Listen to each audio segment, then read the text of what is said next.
할렐루야. 네, 오늘도 수요예배 나오신 여러분들 위해 하나님의 크신 은혜와 평강을 베풀어 주시기를 간절히 원합니다.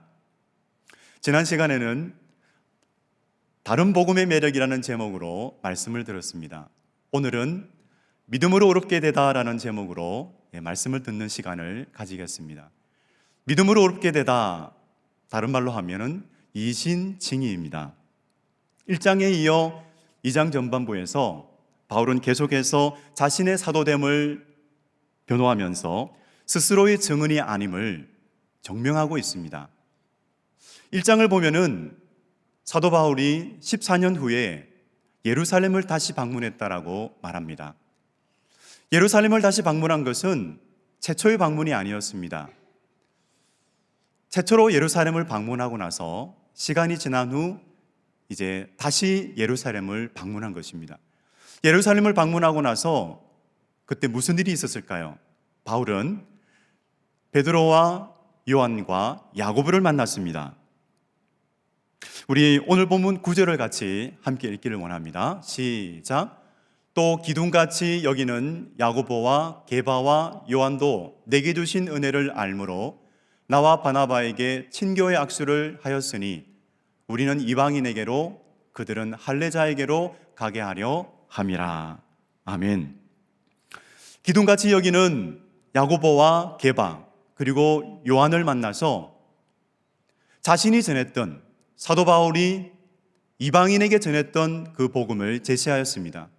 알고 보니까 바울이 전했던 복음과 그들이 전했던 복음이 동일한 거예요. 그래서 야고보와 게바와 요한은 바울과 바나바와 함께 친교의 악수를 나누었습니다.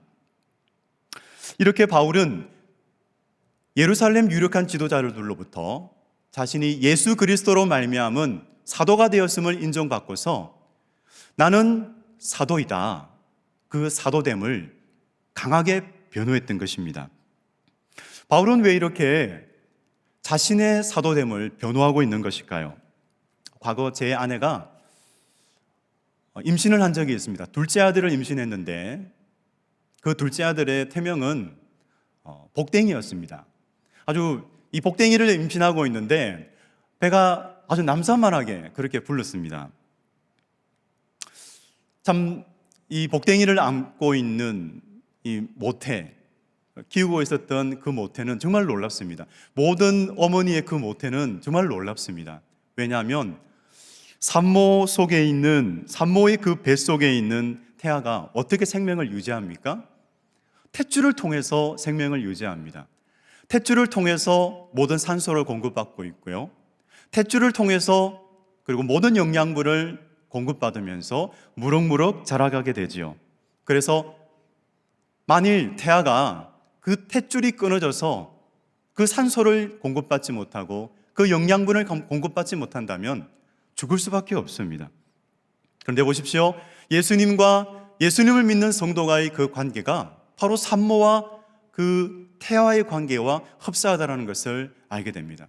그렇게 볼 때 갈라디아서에서는 바로 이 탯줄이 끊어진 태아와 같은 사람이 나오고 있습니다. 그 사람이 누구일까요? 바로 율법 안에서 의롭다함을 얻을 수 있다라고 믿었던 사람들이었습니다. 사람들은 율법 중에서도 그 할례를 받아야만 구원받을 수 있다고 믿었습니다. 할례를 받아야만 구원을 받고 하나님의 백성에게 속할 수 있다고 굳게 믿었습니다. 참 그 할례를 주장했던 그 사람들, 바울은 그 사람들을 보면서 이렇게 말합니다. 우리 갈라디아서 2장 21절을 함께 읽겠습니다. 만일 의롭게 되는 것이 율법으로 말미암았으면 그리스도께서 헛되이 죽으셨느니라. 또 한 가지 말씀 읽습니다. 갈라디아서 5장 4절입니다. 율법 안에서 의롭다함을 얻으려 하는 너희는 그리스도에게서 끊어지고 은혜에서 떨어진 자로다. 아멘. 바울이 만일 사도가 아니라면 바울이 전했던 그 복음은 거짓말이 되는 것입니다.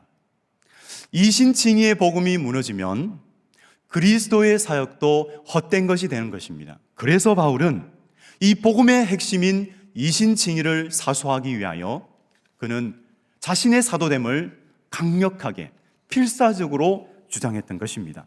복음이 무엇입니까? 복음은 하나님께서 예수 그리스도 안에서 행하시는 일입니다. 바울이 전한 복음의 핵심에는 이신칭의가 있었습니다. 칭의는 법적인 용어입니다. 경건하지 않은 자를 의롭다라고 선언하는 것입니다. 만약 그렇다면 어떻게 우리는 의롭다함을 얻을 수 있을까요? 우리 오늘 본문 갈라디아서 2장 15절 16절을 같이 읽기 원합니다. 우리는 본래 유대인이요 이방제인이 아니로되 사람이 의롭게 되는 것은 율법의 행위로 말미암음이 아니요 오직 예수 그리스도를 믿음으로 말미암는 줄 알므로 우리도 그리스도 예수를 믿나니 이는 우리가 율법의 행위로서가 아니고 그리스도를 믿음으로써 의롭다함을 얻으려 함이라. 율법의 행위로서는 의롭다함을 얻을 육체가 없느니라.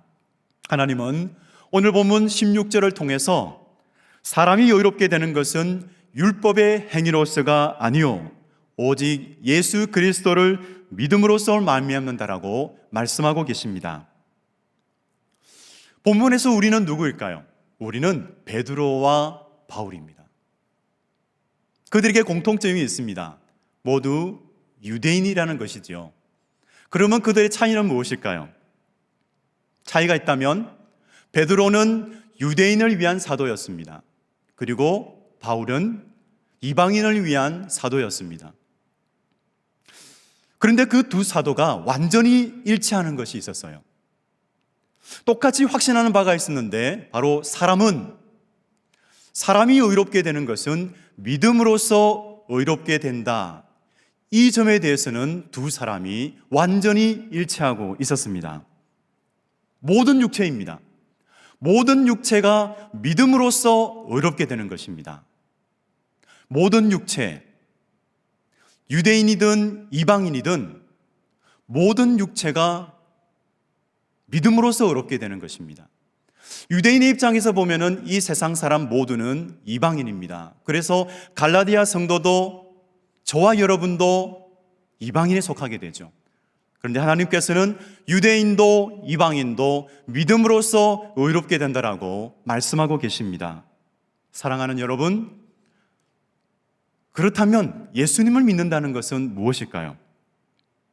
예수님을 믿는다는 것은 예수님이 누구이신가를 지적으로 아는 것뿐만 아니라 예수님이 나의 구원의 주님이시요 나의 인생의 주님이심을 믿고 인격적으로 신뢰하고 맡기는 것을 말합니다. 복음주의자 존 스토트는 이렇게 말합니다. 예수님을 믿는 것은 단지 예수님이 사시고 죽으셨다는 사실에 동의하는 것뿐만 아니라 피난처를 위해 그분께 달려가고 그분의 자비를 구하는 것이라고 했습니다. 우리는 어떻게 믿게 되었습니까? 에베소서 2장 8절에 이렇게 말씀하십니다. 너희는 그 은혜에 의하여 믿음으로 말미암아 구원을 받았으니 이것은 너희에게서 난 것이 아니요 하나님의 선물이라. 우리는 은혜의 복음을 들을 때에 성령의 역사로 우리의 마음의 문을 열고 예수님을 영접하게 되었습니다. 그리고 또 성령의 역사로 죄를 깨닫고 통회하게 되었지요. 또한 스스로 하나님의 의를 이루기에는 그 하나님의 의를 만족시키기에는 무력하고 무능한 죄인임을 인정하고 우리는 회개하였습니다. 2007년 순회선교단이 주관하는 복음학교에서 복음에 대한 총체적인 그런 설교를 들은 적이 있습니다. 그 당시 김용희 선교사님이 강사였습니다. 그때 강사님이 하셨던 말 중에 저에게 아주 충격적으로 다가왔던 말이 있습니다. 그것은 믿는 사람들이 복음의 진리를 머리에 이고 다닌다는 거예요. 이게 무슨 말입니까? 바로 복음의 진리를 머리에 담고 다닌다는 것입니다.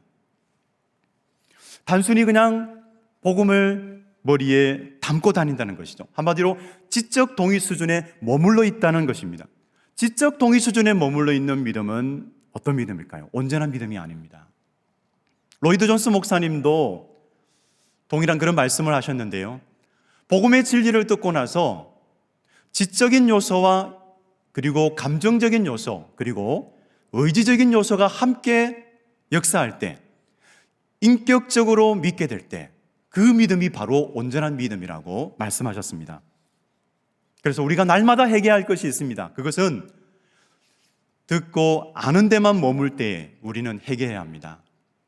저와 여러분이 그냥 듣고 아는 것에만 머물러 있다면 우리가 이 시간 회개하기 원합니다. 알고 있다고 해서 믿는 것은 아닙니다. 혹시 아는 것에 머물러 있지는 않으십니까? 하나님께서 말씀하실 때에 그냥 그 말씀을 듣고 아는 데만 머물러 있는 것이 아니라 순종하는 그 자리까지 가시는 저와 여러분이 되시기를 축복합니다. 이제 바울은 자신이 확신하고 있는 이 위대한 영적 변화를 개인적인 고백조로 말하고 있습니다. 이 위대한 영적 변화는 바울 자신의만이 아닙니다. 믿는 자 모두를 위한 것입니다. 그리스도를 믿는 우리 모두에게 일어난 위대한 영적 변화가 바로 20장, 바로 이 위대한 영적 변화가 19장부터 이어지고 있습니다. 우리 19절입니다. 우리 함께 읽겠습니다. 시작. 내가 율법으로 말미암아 율법에 대하여 죽었나니 이는 하나님에 대하여 살려 함이라. 아멘. 바울은 자신이 율법과의 관계에서 어떤 관계를 맺고 있는지를 명백하게 밝히고 있습니다. 여기서 무엇에 대하여 죽었다라는 말은 그것과의 관계를 완전히 끊어버렸다라는 말입니다. 그래서 완전히 끊어졌기 때문에 더 이상 요구를 받거나 더 이상 지배받는 일이 없다라는 것을 말하고 있습니다. 죽었다라는 것은 관계가 완전히 단절되어졌다는 것이지요. 죽음을 통해서 율법과 일체 그 관계를 단절했습니다. 여기서 그 죽음은 어떤 죽음일까요? 바울은 어떤 죽음을 경험했던 것일까요? 물론 자신이 직접 죽은 것은 아닙니다. 이게 죽음은 대속적인 죽음입니다. 예수님이 율법의 저주를 받아 십자가에 달리셨을 때에 바울은 그 율법의 저주에서 구속받았습니다. 이때 바울은 그 대속적인 죽음을 자신의 죽음으로 받아들였습니다. 그래서 20절에서 고백하고 있지요. 내가 그리스도와 함께 십자가에 못 박혔나니. 바울은 십자가에 못 박혔나니. 이 못 박혔나니 이 동사의 시제는 현재 완료형입니다. 현재 완료형은 과거에 일어난 사건이 지금도 계속해서 지속되고 있다는 것을 말하고 있습니다. 바울은 예수님이 율법의 요구대로 십자가에서 율법의 저주를 받으실 때에 바울도 또한 예수님과 함께 율법을 통해 율법에 대해서 죽었다라고 말합니다. 그런데 바울이 왜 이렇게 율법에 대해서 죽었다라고 선언하고 있을까요? 그것은 하나님께 대하여, 하나님을 향하여 살기 원하는 그의 바람 때문이었습니다. 그는 하나님을 향하여 살아나서 하나님과 새로운 관계를 맺기를 원했던 것입니다. 그는 율법 안에서 죄를 이길 수 있는 능력이 없다는 것을 알았어요. 그리고 율법 안에는 하나님께 순종하게 하는 능력이 없음을 그는 알았습니다. 도무지 그 율법 안에는 그 능력이 없다는 것을 알았던 것입니다. 그렇다면 하나님을 향하여 살게 하는, 하나님을 향하여 사는 그 삶의 열쇠는 무엇일까요? 하나님은 오늘 본문 20절에서 바울의 입을 통해 말씀하고 계십니다. 우리 갈라디아서 2장 20절을 다 함께 읽겠습니다. 시작. 내가 그리스도와 함께 십자가에 못 박혔나니 그런즉 이제는 내가 사는 것이 아니요 오직 내 안에 그리스도께서 사시는 것이라. 이제 내가 육체 가운데 사는 것은 나를 사랑하사 나를 위하여 자기 자신을 버리신 하나님의 아들을 믿는 믿음 안에서 사는 것이라. 아멘. 정말 바울은 감격스럽게 고백하고 있습니다. 그리스도와 함께 십자가에 못 박혔나니. 정말 바울은 그렇게 고백하고 있습니다. 나는 예수 십자가에 못 박혔다. 예수 십자가에 못 박혔던 그 과거의 바울은 누구입니까? 바로 율법 아래에서 살았던 바리새파 유대인 바울이었습니다. 그 바리새파 바울은 유대교를 지나치게 믿어서 조상의 전통에 대하여 아주 열심이었던 그였습니다. 하지만 어떻습니까? 이제 나는 예수 그리스도와 함께 십자가에 못 박혔다라고 주장했던 그 바울, 이제 그 바울, 현재의 바울은 어떤 바울입니까? 바로 예수 그리스도의 삶이, 예수 그리스도께서 바울 자신에게 들어온 것입니다. 과거의 바울이 아니었습니다. 예수님이 자신 안에 있었습니다. 그래서 사랑의 주님이 그의 영을 통해서 자신 안에 산다라고 고백하고 있습니다.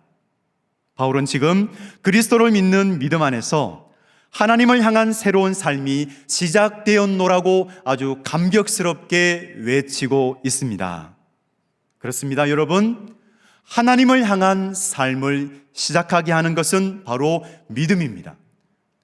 믿음으로 우리는 새로운 삶을 시작하게 되었습니다. 그 믿음은 어떤 믿음일까요? 그 믿음은 예수님의 죽으심과 부활에 연합되는 신비를 담고 있습니다. 바울은 그 믿음 안에서 예수님의 죽으심과 부활에 연합되었노라고 힘있게 선포하고 있습니다. 사랑하는 성도 여러분, 여러분은 예수님 안에서 십자가와 부활을 영적으로 경험하신 적이 있으십니까? 지금 여러분은 누구십니까? 다시 한번 확인해 보시기 바랍니다. 과거의 나입니까? 과거의 나는 누구입니까? 과거의 나는 예수님이 없는 나입니다. 자기중심적으로 살아가던 나입니다. 믿기 전에는 옛자가 시키는 대로 살아갔습니다. 자기중심적으로 살아갔지요. 자기중심적으로 생각하고 말하고 행했던 사람입니다. 바로 육체의 소욕대로 생각하고 말하고 행동했던 사람입니다. 그럼 예수님을 믿는 우리는 이제 누구입니까? 예수님을 믿는 사람, 그 사람은 내 안에 그리스도께서 사시는 사람입니다. 그리스도가 계시는 분들은 하나님을 향한 새로운 삶을 살고 있는 분들입니다. 저와 여러분이 바로 그런 사람들입니다. 그래서 하나님을 향하여 사는 사람은 그리스도 중심의 사람입니다. 더 이상 자기중심적인 생활 방식으로는 살아갈 수 없는 사람, 바로 저와 여러분이죠. 왜냐하면 저와 여러분은 그리스도 안에서 새로운 피조물이 되었기 때문입니다. 이제부터 우리가 회개한다면 자기중심적으로 말하고 생각하고 행동하는 것이 있을 때 그것을 버리기 위하여 이제 우리는 회개할 수 있습니다. 그 습관을 버리기 위해서 회개하는 것입니다. 죄의 소욕과 그 옛날 옛 습관을 버리기 위해서 우리는 회개하는 것입니다. 우리가 회개할 때에 예수님 보혈, 예수님의 그 보혈이 우리의 생각과 마음, 그리고 또한 우리의 상상력, 또한 우리의 몸의 지체까지도 깨끗하게 해 주실 것을 믿습니다. 2007년 수대 선교단에서 수관하던 그 복음학교를 이제 수료한 지 13년이 이제 흘러갔습니다. 그때를 한번 돌아보았습니다. 그 당시 수료할 그 당시에 제가 깨달았던 한 가지가 있습니다. 그것이 뭐냐면 참 생각하면은 제가 그렇게 큰 죄를 지었나? 내가 그렇게 큰 죄를 짓고 살았나? 하는 그런 생각도 들었지만 저에게 끊지 못하는 그런 죄 습관이 있었다는 것을 알게 되었습니다. 상황과 환경이 되면은 그냥 무너지는, 그냥 넘어져가는 저의 그런 모습을 보게 되었습니다. 그렇게 끊지 못하던 그런 죄 습관이 있는 것을 저는 발견하고, 이렇게 살아서는 안 되겠구나. 이런 옛 자아가 시키는 대로 살아가는 삶을 이제는 청산해야 되겠다 하는 그런 마음이 생겼습니다. 그래서 십자가만을 의지하자. 그래서 회중 앞에 서서 저는 고백했습니다. 정말 복음학교를 통해서 강사님을 통해서 그렇게 가르쳐 주신 대로 회중 앞에 서서 이렇게 고백했습니다. 양동호, 나의 옛사람이 2000년 전에 예수와 함께 십자가에 못 박혔습니다. 나는 더 이상 옛날의 그 사람이 아닙니다. 그리스도 안에서 새롭게 지음받은 새 사람이다라고 저는 그 회중 앞에서 그렇게 고백했던 적이 있습니다. 그때 선교사님은 이렇게 말씀하셨습니다. 여러분, 복음의 실제는 이제부터입니다. 여러분, 이제부터 복음의 실제를 살아가십시오 라고 그렇게 말씀해 주셨습니다. 13년을 돌아보니까 여전히 시험과 유혹은 다가왔습니다. 여전히 힘든 환경은 계속될 때가 있었습니다. 그래서 넘어지기도 했습니다. 하지만 달라진 것이 있습니다. 넘어지는 숫자가 줄어든다는 것입니다. 그 숫자가 줄어들더라고요. 그것은 무엇을 말할까요? 승리하는 날이 더 많아졌다는 것입니다. 육체의 소욕을 버리고 주님의 의와 사랑의 통치를 더 사모하는 제 자신을 발견하게 되었다는 것입니다. 결단을 합니다. 분명히 결단을 합니다. 그런데 결단하는 내 모습을, 내 의지를 의지하는 것이 아니라 바로 나의 연약함을 인정하고 나에게 힘주시는 예수님과 성령님을 더욱 의지할 때에 승리하게 된다는 것을 깨닫게 되었습니다. 오늘 사도 바울 자신에게 일어난 이 영적 변화를 확신에 찬 음성으로 고백했듯이 저와 여러분이 그렇게 고백하기를 원합니다. 다시 한번 고백하기를 원합니다. 갈라디아서 2장 20절 말씀 우리 함께 고백하겠습니다. 내가 그리스도와 함께 십자가에 못 박혔나니 그런즉 이제는 내가 사는 것이 아니요 오직 내 안에 그리스도께서 사시는 것이라. 이제 내가 육체 가운데 사는 것은 나를 사랑하사 나를 위하여 자기 자신을 버리신 하나님의 아들을 믿는 믿음 안에서 사는 것이라. 사랑하는 성도 여러분, 우리는 하나님을 향하여 새로운 삶을 사는 사람입니다. 바로 예수 중심으로 사는 사람입니다. 그래서 하나님께서는 오늘도 길을 가게 하십니다. 오늘도 한 걸음 한 걸음 걷게 하십니다. 어디를 말입니까? 바로 예수 그리스도의 장성한 분량에까지 이르기까지 우리를 오늘도 한 걸음 한 걸음 걸어가게 하십니다. 코로나 상황 속에서 참 많이 힘든 시간들을 보내고 계시는 우리 성도 여러분, 하지만 우리 하나님께서 여러분들과 함께 하십니다. 바로 이 이신칭의의 복음을 여러분 가슴에 담으시기 바랍니다. 이신칭의의 복음은 사랑의 복음입니다. 코로나 상황 속에서 우리가 힘든 이 상황을 걸어가고 있지만 하나님의 사랑은 여전히 우리와 함께 하시고 있음을 믿으시기 바랍니다. 하나님의 그 뜻, 우리를 예수 그리스도의 그 장성한 분량까지 이르게 하는 그 하나님의 뜻, 그 하나님의 뜻은 오늘도 계속되고 있습니다. 그래서 하나님께서는 말씀하고 계시죠. 하나님을 사랑하는 자, 곧 그 뜻대로 부르심을 입은 자에게는 합력하여 선을 이루느니라. 하나님께서는 오늘도 그 예수 그리스도의 장성한 분량까지 오늘도 하나님은 인도해 가고 계십니다. 사랑하는 성도 여러분, 힘든 상황이시죠? 우리가 함께 기도하겠습니다. 하나님께서 주시는 힘을 받아서 여러분 힘있게 살아가시기 바랍니다. 어려울수록 하나님의 은혜를 간구하시기 바랍니다. 하나님의 더 큰 은혜를 간구하시면서 사모하시면서 승리하시는 여러분들 되시기를 바랍니다. 그래서 이 모든 상황이 지나가고 난 후에 우리가 이렇게 고백하기를 원합니다. 이 모든 것이 하나님의 은혜였습니다. 이렇게 고백하면서 하나님 앞에 영광 돌리시는 저와 여러분이 되시기를 주님의 이름으로 축복합니다. 아버지 하나님, 부족한 입술이지만 하나님의 긍휼을 바라며 이 시간 주님의 이름을 의지하여 기도했습니다. 아버지 하나님, 참으로 감사합니다. 참으로 예수 그리스도의 하나님 그 십자가 복음을 통해 하나님을 향하여 살아가는 새로운 인생, 새로운 피조물로 살아가게 하시니 감사합니다. 아버지 하나님, 옛사람의 옛사람과 그 행위, 자기 중심적으로 살아가던 그 모든 행위들을 벗어버리고 이제는 예수 중심적으로 살아갈 수 있게 하여 주옵소서. 성령께서 가르쳐 주시옵소서. 아버지 하나님, 참으로 예수 중심으로 살아가는 것이 무엇인가를 깨달아가며 주님을 기쁘시게 하는 상당의 모든 성도들 되게 하여 주옵소서. 코로나 상황 속에서 힘들어하는 성도들과 한국교회를 주님 긍휼히 여겨주시고 참으로 이 나라를 주님 불쌍히 여기사 아버지 속히 치료제와 백신이 하나님 잘 또한 개발되고 배포될 수 있도록 잘 하나님 필요한 사람들에게 보급되어서 다시금 일상이 회복될 수 있도록 은혜를 베풀어 주시옵소서.